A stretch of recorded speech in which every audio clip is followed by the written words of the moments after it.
Dzina la Atate ndi la Mwana ndi la Mzimu Woyera. Amen. Ambuye tsekulani milomo yanga, ndipo ndidzatamanda dzina lanu.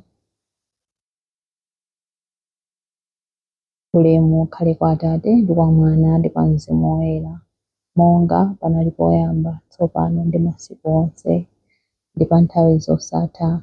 Amen.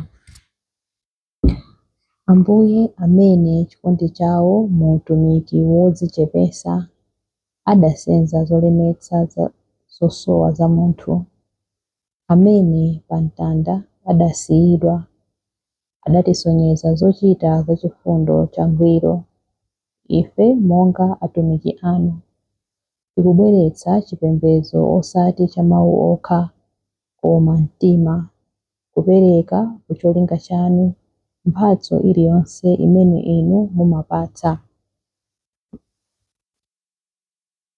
Pamene tikupembedza, tipatseni masomphenya mpaka kuwala kowululidwa ndi chikondi chanu, mpaka mtunda kutsika ndi ukulu zitaonekera pamaso athu au munthu, kudziwitsa zosowa ndi zolemetsa zimene chifundo chanu chikutipempha kuti tisenze, kutitsitsimutsa ife ku utumiki okhulupirika, moyo wanu wochuluka woti tigawane.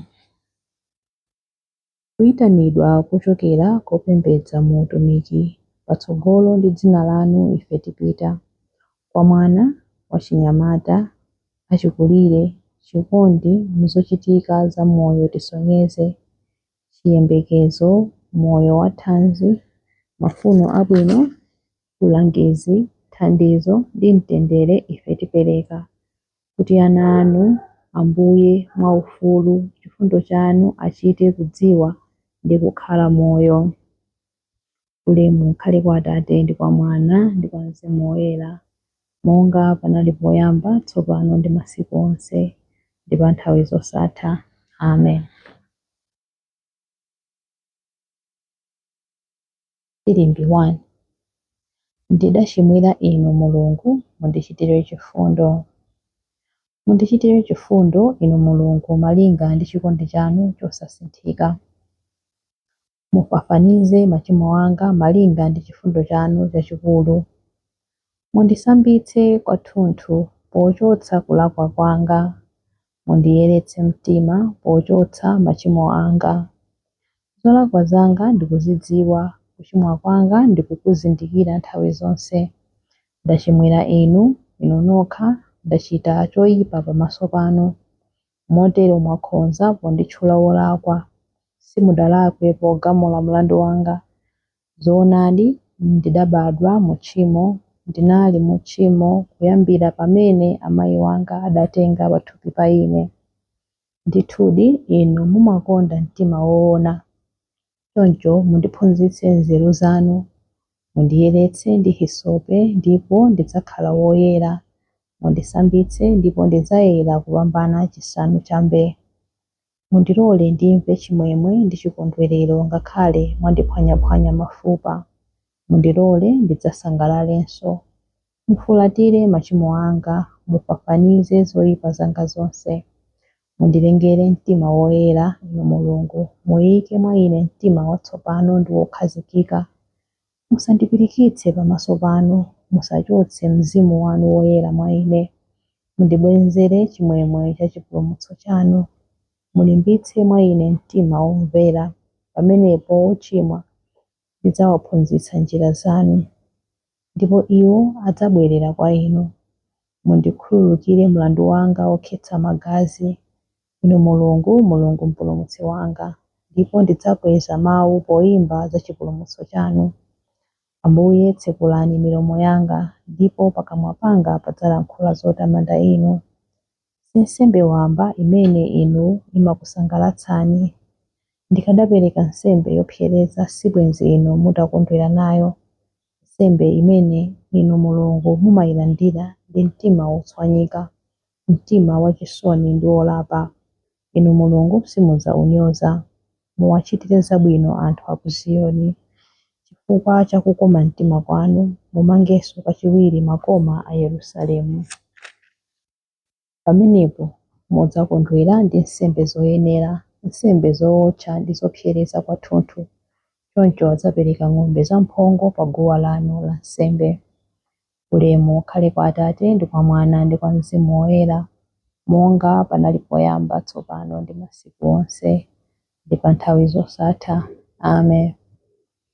Ndidachimwira inu Mulungu, mundichitire chifundo. Chilimbi 2. Ndikudziwa machimo athu Ambuye, ndakulakwirani. Maso anga adze misozi kosalekeza usiku ndi usana, pakuti anthu anga osankhidwa ali ndi bala lalikulu, akanthidwa kwa mphamvu. Ndikamayenda kuthengo ndikuona anthu ophedwa pa nkhondo, ndikalowa mu mzinda ndikuona anthu ofa ndi njala. Aneneri ndi ansembe akupitirizabe ntchito zawo m'dzikomo, koma osadziwa zimene akuchita. Kodi anthu a ku Yuda mwawatayiratu? Kodi anthu a mu Ziyoni akuyipirani maso? Chifukwa chiyani mwatikantha, kotero kuti sitingathenso kukhala bwino? Tinkayembekeza mtendere, koma sitidawupeze. Tinkayembekeza kuchira, koma tidangoopsedwa kwambiri. Inu chauta, tikuvomera kuyipa kwathu, ndiponso kupalamula kwa makolo athu. Ifeyo tidakuchimwiranidi. Musatikane kuti dzina lanu linganyozeke. Musanyoze mpando wanu wachifumu ndi waulemerero. Mukumbukire pangano chanu ndi ife, ndipo musachiphwanye. Ulemu ukhale kwa Atate ndi kwa Mwana ndi kwa Mzimu Woyera, monga panali poyamba, tsopano ndi masiku onse, ndi pa nthawi zosatha. Amen. Ndikudziwa machimo athu Ambuye, ndakulakwirani. Chilimbi 3. Ambuye ndi Mulungu, ife ndife anthu ake, msambi umene amasamalira. Ambuye ndi Mulungu, ife ndife anthu ake, msambi umene amasamalira. Fuwulani kwa chauta ndi chimwemwe, inu mayiko onse, tumikirani chauta mosangalala, bwerani pamaso pake mukuyimba mokondwa. Dziwani kuti chauta ndiye Mulungu, ndiye amene adapanga ife, ndipo ifeyo ndife ake. Ndife anthu ake, nkhosa za busa lake. Lowani pa zipata zake mukuthokoza, pitani m'mabwalo a nyumba yake mukutamanda. Yamikani chauta, lemekezani dzina lake. Paja iye ndi wabwino, chikondi chake nchamuyaya, kukhulupirika kwake nkosatha. Ulemu ukhale kwa Atate ndi kwa Mwana ndi kwa Mzimu Woyera, monga panali poyamba, tsopano ndi masiku onse, ndi pa nthawi zosatha. Amen. Ambuye ndi Mulungu, ife ndife anthu ake, msambi umene amasamalira. Mawu a Mulungu, mawu akuchokera mu buku la 2 Akorinto 12 kuyambira 9b mpaka 10. Makamaka ndidzanyadira kufowoka kwanga kuti mphamvu za Khristu zikhale mwa ine. Tsono ndimakondwera pamene ndili wofowoka, pamene anthu andinyoza namandizunza, ndiponso pamene ndimva zowawa ndi kusautsidwa chifukwa cha Khristu. Popeza pamene ndili wofowoka ndi pamene ndili wamphamvu. Mawu a Ambuye. Tithokoze Mulungu. Yankho: bandakucha uno mundichitire chifundo, bandakucha uno mundichitire chifundo. Mundisonyeze njira yoyenera kuyendamo, mundichitire chifundo. Ulemu ukhale kwa Atate ndi kwa Mwana ndi kwa Mzimu Woyera, bandakucha uno mundichitire chifundo. Chilimbi cha nyimbo ya Zakariya. Ambuye adayendera mbumba yawo, adabwera kudzayipulumutsa. Adalitsike Ambuye Mulungu wa Israeli, wadzayendera anthu ake ndi kuwawombola. Watiukitsira ife mpulumutsi wamphamvu, nyumba ya Davide mtumiki wake. monga adalonjezera ndi milomo ya anthu oyera, iwo amene adali aneneri pa nthawi yakale. Mpulumutsi amene adzatimasula ife kwa adani athu, ku manja a onse amene amadana nafe. Choncho chikondi chake pa makolo athu chakwaniritsidwa, ndiponso pangano chake choyera chakumbukiridwa. Adalumbira kwa Abrahamu atate athu kuti adzatilola ndi ufulu kumantha ndi kupulumutsidwa m'manja mwa adani athu, kuti tithe kumutumikira Iye mkuyera ndi mwachilungamo masiku onse a moyo wathu pamaso pake. Kwa iwe mwana wang'ono, udzayitanidwa mneneri wa Mulungu wamwambamwamba, udzapita mtsogolo mwa Ambuye kuti ukakonze njira zake Iye asanabwere, kuti ukadziwitse anthu ake za chipulumutso chawo kudzera mchikhululukiro cha machimo awo onse, chikondi chokoma cha mtima wa Mulungu wathu, amene amatiyendera ngati m'bandakucha wakumwamba. Adzapasa kuwala iwo amene ali mdima, iwo amene akukhala mu mthunzi wa imfa, ndi kutitsogolera ife mu njira ya mtendere.